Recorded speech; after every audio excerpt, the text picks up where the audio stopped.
Hey guys, this is Shinx and welcome back to another One Piece Bounty Rush video. So, it's time boys. Kizaru is here and we'll be doing some summons along with the legendary ticket. So, yep, let's just go look at it.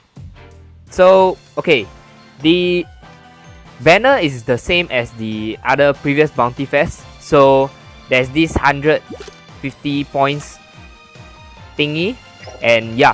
When you hit each multi you do, it's 10 points I believe. So basically one summon for 1 point.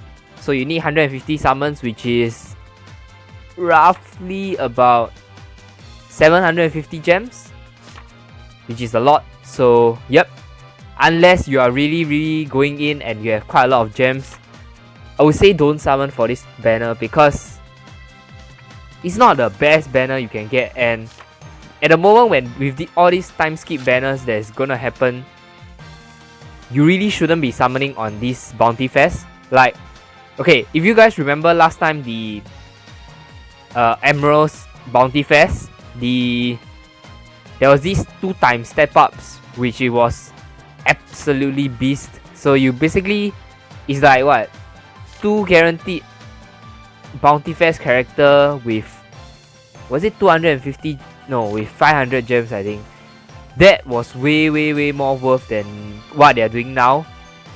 I'm sure they are not gaining profit from that, so that's why they kind of went back to something else. So yeah. Okay, without further ado, okay, wait, never mind. So there's something different from this banner. So okay, Kizaru is coming back with the Kizaru is here with the Akainu and Aokiji. So the previous Bountyfest it was Sabo and Ace. Ace is coming back. So the thing is, because it's a 3 character, right?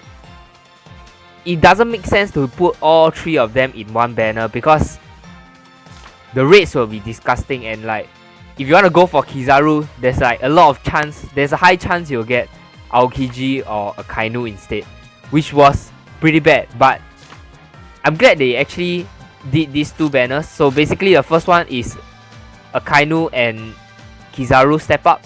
Not step up, bleh. Akainu and Kizaru rate up. Then the second one will be Kizaru and Aokiji rate up.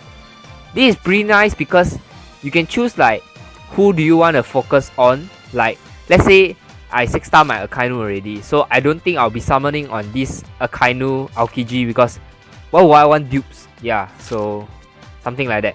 So okay, let's just talk about Kizaru. So okay, his stats.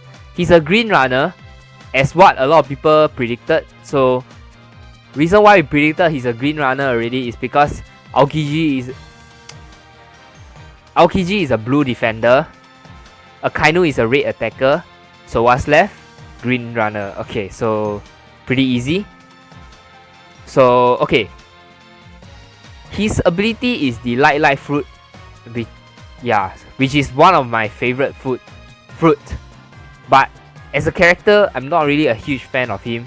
Sorry guys, I had to do this. Okay, let's just go through his stats. His stats at level 100 is 6,650 HP, 1,500 attack, 1,500 defense, and 11% crit. So for a runner, he has a decent amount of attack stat. Okay, one thing you need to know this, even though he's a green runner, right, he's more towards the offensive runner, and I'll tell you why in a second. Okay, so his skill 1, Yasakani Sacred Jewel. Okay, so this one is basically his light shower ability. So it's a mid-range aerial attack, nullifies stagger for a set period of time, acquires knockback effect at level 5. So this skill, okay, at step 2, wait, okay, this is so weird. Okay, so okay, at level 5 you'll get a knockback. So when you hit this thing, you get hit by this, you get a knockback. But the thing about this type of skill is, I believe you want to hit all of the hits Okay, so you can get maximum of 6 hits. So each hit is 104. So you wanna hit all 6 to get 600 plus skill attack, which is okay. But the thing about it is, it has a knockback effect. So what does this mean? Does it mean that you will get knockback the moment you get hit by the first hit, or will you get maybe hit by a few times when the attack ends, you will get knockback? Because this can be quite an issue. You get knockback the moment you get hit by the skill, right? You can only get one hit off the thing, and it's just stupid. Correct me if I'm wrong. Okay, then the step 1 and step 2, what the hell? I'm not too sure about this, but there's no difference in skilled attack. Like, it's still 104 and knockback at step 2. Okay, they need to reword their stuff properly. Okay, never mind. Cooldown of 28 seconds. 28 seconds is quite... Okay, it's relatively fast, I would say. Because for Aokiji, right? For Kizaru, right? You'll be mostly spamming your skill 1. Because his skill 2 has a long cooldown time. Okay, so this is his skill 2. It moves towards enemy at long range and attacks. Also cannot use skill for a set period of time at the start of the battle. So, okay. I tried something. Basically, what it does is, when you use this skill, right, you just shoot a light beam at about decently far range, and no matter whether he'll hit the enemy or not, he will just go and attack. Okay, so this ability is very decent for the Shabody Archipelago map, because as you know, from one side to the other side, right, there's like, it's super hard to get there. Like, it's either you get the bubble up, or you go all the way down and take the bridge, the mini bridge. But yeah, with this skill, I believe you can just travel all the way to the other side. So not so bad, but it has an insane amount of cooldown of 71 seconds. So his skill attack is only 228, so don't even expect to one-shot that person. And okay, he has a startup cooldown of 7 seconds. So 7 seconds, I'll say... What you usually want to do with this skill is most likely, when the game starts, you jump down, you go all the way to the... Okay, it's either you get to the top, the midpoint. If not, you run all the way to the second point of your area, and once you cap the flag, it should be about 7 seconds. You just use this Yata mirror and go to the opposite side and start wrecking people. Okay, so yeah, this is the kind of what I think is it, but it's pretty clutch at the end of the battle too. Like, if someone is not guarding the treasure, because of how cancel it is to go from one side to the other side, you can use that chance to, like, okay, so for that new map, right, if there is no one that is dead or close to dying at the enemy team and they are not paying attention, you can cap the point where it's close to their spawn, because the only way to actually get there will be to run from the back, which is super long, or to drop down from the tree. And when you drop down from the tree, well, is there an iframe? I know that when you drop down from the ledge, it doesn't give you iframe, but okay, I think the tree does give you iframe, but yeah, you can really tell that they are coming. So, okay, so what else can you do with this? I kind of expected this Yata mirror, and it kind of worked the way I wanted it to, but the cooldown is one issue. So okay, let's just talk about his traits. Okay, so one look, he has quite a lot of traits that at a 4-star already. So his first trait will be receiving damage, 15% chance to reduce damage by 30%, This is shared amongst all emeralds. So yeah. Then next will be he nullifies stun. So characters like the Usopp, basically his skill is useless on him. Okay, he's basically a direct counter to all Usopps. Yeah. Like the free to play Usopp and this Usopp. Both are blue, the blue runners, and basically Kizaru is like their kryptonite. So okay. Then next will be when receiving damage, 2% chance to dodge without taking damage or accompanying effect.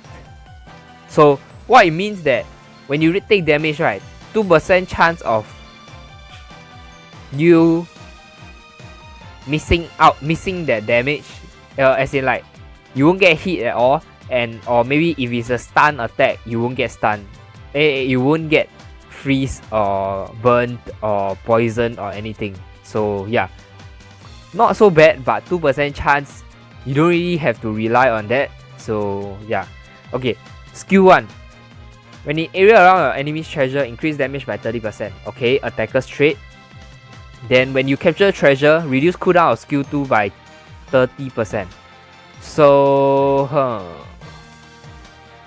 for Kizaru, right, there's 2 things you can do. If you want to go the attacker way, right, you can build more skill 1 cooldown medals, which is pretty easy. Like is it the Fishman medal does pretty good for skill cooldown. Yeah, okay, like basically the Kurubi medal, yeah, is pretty nice. So okay, then basically just stack all the tags where you can get cooldown reduction of skill 1. Yeah, then that is the attacker build. So what you want to do with that build is you want to go full attack, just go crazy, skill 1 cooldown reduction, spam a lot of skill 1s. Yeah, then your focus will not be about skill 2. Then the next build will be skill 2. So skill 2, right, let me see. What you can do is you can go for skill 2 cooldown reduction build. So if I'm not wrong, Law does that, Law Medal does that, or is it the time skip Zoro? Okay, yeah, either way, one of them reduces cooldown, whether it's within your treasure area or something like that. So with that, right, you also need, or you can do that to spam more of your Yata mirror. Then the next build will be basically the normal runner build. So you want to use, okay, let's say you have a 5-star or 4-star, you want to use a Jinbei and what's the character? Along medal. So with that you can get 28% capture speed increase, which is pretty nice, I'll say. And okay, that one will help you to utilize more of this skip trait where you get to keep reducing your skill 2 cooldown. So indirectly, yeah. But that one, at higher ranks, you might not capture as much treasure, but fret not, cause for the Shabody map, right, usually it's just a capture party. So yeah, you just keep spamming captures. Like so far I've been playing that, and basically you just look for which spot where there's no enemy and just go capture, and it's just capturing all the way. So it's a runner's playground. Okay, trait 2. When there are 15 seconds or less, resist stagger effect. So what it means is, when there are 15 seconds or less, right, let's say, okay, as runners, right, usually these 15 seconds or less, right, you'll be capturing a flag. So what this means is Zoro cannot really stagger you. Like, you know, when he does that annoying slice, and you interrupt your capturing or flag because you get staggered or something. Yeah, basically that will not happen. And let me see, what else can you use this on? Pretty much this is a last ditch capture the flag method. And let me see, stagger. I guess you can use it last let's say you're using it defensively, you can use it to stagger and cast your skill without having to... Yeah, you can cast your skills without having to get it cancelled, which is very decent. And okay, next will be when your allies are not near your treasure, you get increase damage by 20%. So this will help him if you are building an offensive build. So for offensive build, right, you want to play it at maps where it's very, very huge, like Along stage, where most of the time you are doing 1v1 battles. So yeah, when you're doing 1v1, get to the enemy's treasure area and you just take the fight to them, and you get about 50% more damage boost, which is damn insane for a character. Yeah, sadly he's not an attacker, or else he's just gonna be god tier. Okay, so okay, enough talking. I think let's just get into summoning. So okay, me being me, I couldn't wait to record my voice of, how to say, I could not wait until I get home before I summon. So obviously I summoned the day the banner came out. So I'll attach the videos behind this video. So I think that's it for this video. If you want to see more One Piece Bounty Rush content, do give this video a like. Let's hit for 20 likes for this video. And yeah, I'll see you guys in the next one. Thank you.